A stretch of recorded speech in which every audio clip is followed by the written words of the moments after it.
minimalisme et le presque zéro déchet. Je sais, il était temps. Je crois que la dernière, elle date d'il y a plusieurs mois. J'avais tout un programme et puis avec ce qui s'est passé en début d'année, tout est passé à l'as, hein, disons-le. Donc je reviens pour vous présenter un bouquin parce qu'il est vraiment super bien fait et pour les personnes qui voudraient démarrer, ça me paraît être pas mal. En fait, j'avais envie de vous faire une vidéo sur les lectures qui, moi, m'ont amené à m'intéresser au minimalisme et au zéro déchet. Il s'agit bien évidemment de Dominique Loro, de Marie Kondo, de Bea Johnson, qui sont un peu les papesses, si on peut dire ça comme ça, j'aime pas trop le terme, mais bon, qui sont un peu celles dont on a en tout cas le plus entendu parler, alors même que vous avez malgré tout de très bons blogs sur internet sur la question qui sont faits par de parfaites inconnues qui maîtrisent parfaitement le sujet également, donc ne vous sentez pas obligé d'acheter pour acheter parce que je vous dis que ces livres sont bien. Le fait est que celui-ci, qui est donc J'arrête de surconsommer 21 jours pour sauver la planète et mon compte en banque aux éditions Erol, est vraiment bien fait et je vous en parle un petit peu plus dans le détail parce que vous dire juste qu'il est bien fait, ça va pas vous avancer à grand chose. J'ai eu la chance d'avoir ce livre en partenariat, en tout cas c'est moi qui suis allée le chercher parce que j'avais très envie de le découvrir. J'aime beaucoup les éditions Erol et tous leurs guides pratiques développement personnel et le sujet, vous vous en doutez, m'intéressait. Et ce qui a été très drôle, ça a été de me rendre compte qu'en fait je connaissais les deux auteurs. Connaissait est un bien grand mot, mais Marie Lefebvre et Herveline Verbeke sont en fait les animatrices, les administratrices, les créatrices, tristrices d'un super groupe Facebook qui s'appelle Gestion, Entraide et Minimalisme, qui est un gros groupe qui a ensuite été divisé en petits groupes en régions dans lesquelles je suis aussi, notamment les Licornes en Rhône-Alpes.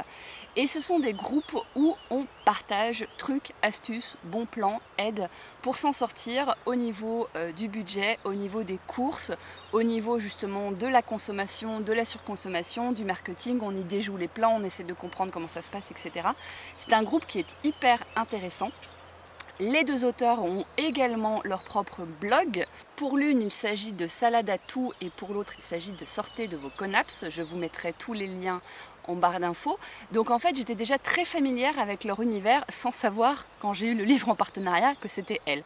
Donc c'était la bonne grosse surprise. Après, il y a une licorne sur la couverture, donc ça ne pouvait que me plaire. Par contre, j'aimerais qu'on m'explique pourquoi, encore une fois, c'est l'homme qui a la super cape. Oui, vaguement, la femme en a une aussi, mais on identifie quand même bien Superman comme étant Superman. Et ça m'a un petit peu agacée. C'est le seul point négatif que je donnerais à ce bouquin. Alors pourquoi je pense que ce livre peut plaire à beaucoup de personnes après vous avoir blablaté ma life, mais je connais VIP, machin et tout, on s'en tape. C'est parce que ce qui pourrait peut-être être reproché au livre de Dominique Loro ou de Bea Johnson et encore que, ou même de Marie Kondo, c'est que c'est aussi pas mal de théories. Il y a beaucoup d'explications sur comment elles en sont arrivées là, sur tout le côté philosophique, spirituel, alors que là, en méthode 21 jours, on est vraiment dans du concret, dans des je passe à l'acte. Et ça peut plaire à certaines personnes plus qu'à d'autres. Ce que j'aime dans ce livre, c'est qu'il peut être abordé de plusieurs manières. Vous pouvez le lire d'une seule traite et vous familiariser avec tous les concepts. Vous pouvez décider de jouer le jeu et donc de le lire en plus ou moins 21 jours, en vous arrêtant à chaque fois pour bien prendre le temps de comprendre chaque idée, chaque thématique abordée, qu'est-ce que vous pourriez vous concrètement faire, peut-être en prenant un cahier à côté et en notant des idées.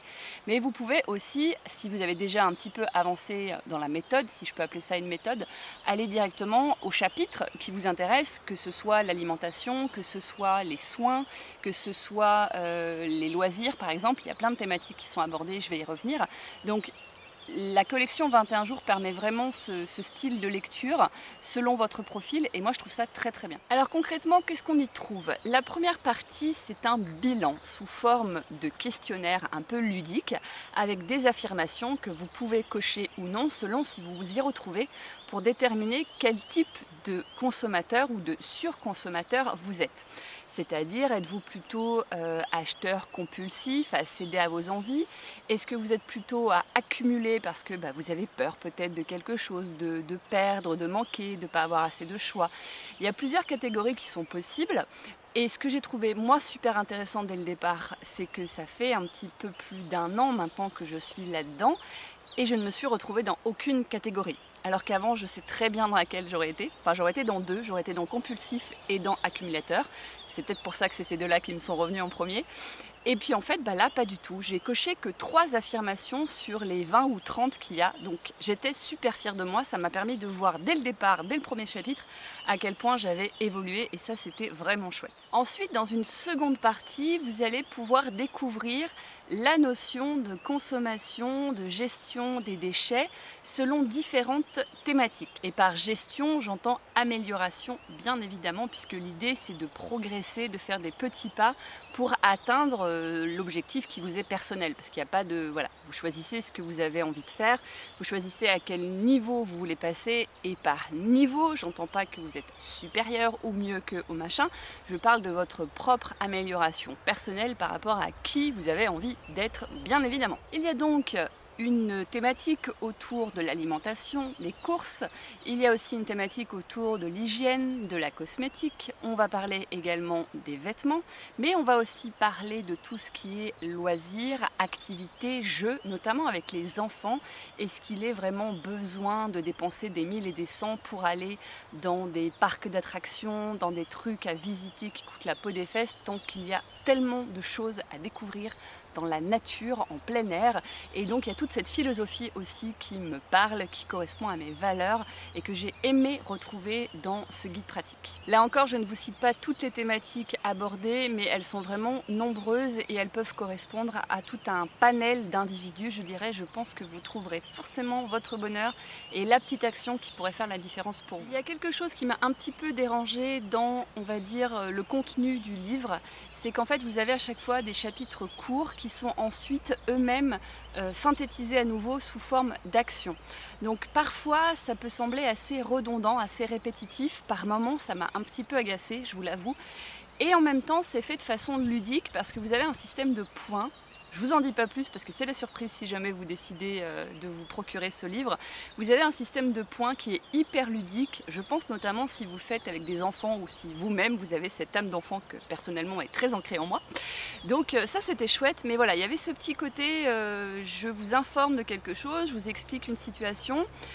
Et 3 pages plus loin, hop, on passe à l'action. Et en fait, l'action, c'est le résumé ou la synthèse de ce qui a été dit 2 pages avant.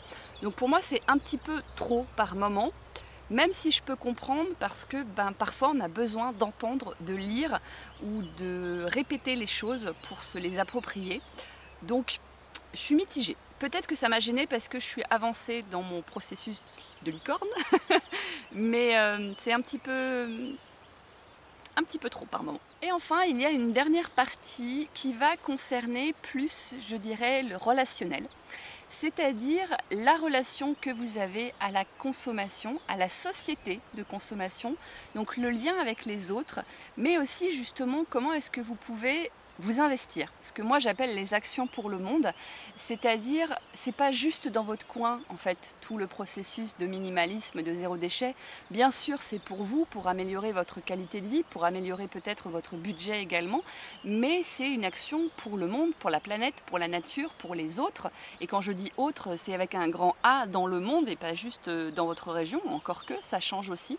Donc c'est vraiment un point qui était hyper important à aborder et il a été dans ce livre. J'ai beaucoup entendu parler notamment d'économie circulaire, d'économie solidaire et je trouvais ça chouette que ce soit abordé. Et autre truc super chouette que j'avais peur de ne pas voir et qui finalement est là aussi, c'est la rapport, bien joué, c'est le rapport à l'éthique au niveau des hommes et au niveau des animaux. La question de l'alimentation, la question des vêtements est aussi abordée au travers du prisme du véganisme, la question des loisirs aussi. Et franchement, les filles, mention spéciale pour ça, parce que c'est encore trop peu abordé. Je vois beaucoup de personnes qui se lancent dans le minimalisme, qui se lancent dans l'écologie, sans forcément faire de lien, consciemment ou inconsciemment, avec leur alimentation, avec l'implication qu'ils ont quand ils donnent leur argent à des sociétés qui peuvent d'une façon ou d'une autre exploiter les animaux. Et quand je dis animaux, là aussi, c'est avec un grand A et je parle aussi des hommes. C'est bravo, bien joué. En conclusion, est-ce que moi j'ai appris beaucoup de choses dans ce livre? Non, pas du tout. Si vous êtes une licorne bien avancée, j'aurais tendance à ne pas forcément vous le conseiller. Et encore que, je vais revenir dessus, je vous explique tout de suite pourquoi. Par contre, je le conseille énormément à toutes celles qui voudraient démarrer, qui ne sont pas forcément à l'aise sur internet pour aller fouiller sur les blogs, pour aller fouiller dans les groupes ou même pour participer pour une question d'anonymat ou autre. Il est très bien frais, oulala, il est concret, il est pragmatique, il est dans l'action, donc franchement, si pour vous c'est ok, maintenant concrètement je fais quoi, ce bouquin va vous aider. Et quand je dis qu'il n'est pas forcément utile pour les licornes bien avancées, bien formées, malgré tout, moi il m'a permis un truc, vous voyez, ça a été un, de constater où j'en étais, et deux, de me dire, bah c'est bien beau Cocotte de te conforter dans ton minimalisme, ton presque zéro déchet, mais comment est-ce que tu passes justement toi-même à l'étape suivante, cette fameuse notion de progression? Et bien vous voyez, quand j'ai fermé ce bouquin, je me suis dit bah ouais, j'ai vachement bien progressé, j'ai super avancé, je suis contente de moi, mais il n'empêche que je fais quand même bien mon truc dans mon coin, parce que je suis pas une nanette super sociale, parce que j'aime pas trop me mêler aux gens. Du coup, et bien suite à la lecture de ce livre, de une, je me suis inscrite à un CEL et de deux, j'ai organisé une rencontre entre licornes dans la ville la plus proche de chez moi. On n'est que 3-4 pour l'instant, mais peu importe, je l'ai fait. Et je pense sincèrement que si je n'avais pas lu ce livre qui m'a remis dans le move, qui m'a remis dedans, eh ben je l'aurais pas fait. Si jamais la découverte de livres, de romans, de guides pratiques autour du minimalisme et du zéro déchet vous intéresse, que vous avez envie d'en savoir un petit peu plus concrètement dans ce qu'on peut trouver chez Dominique Leroux, chez Marie Kondo, chez Bea Johnson ou autres, moi j'ai l'impression qu'on en a énormément parlé de ces trois-là, mais il en existe plein d'autres et comme j'adore lire, peut-être que je peux lier minimalisme et lecture pour vous donner envie ou pas de trouver tel ou tel livre ou alors même des blogs, enfin bref, de faire des recherches pour vous. Dites-moi si ça vous intéresserait. Je vous dis à très bientôt. Ciao!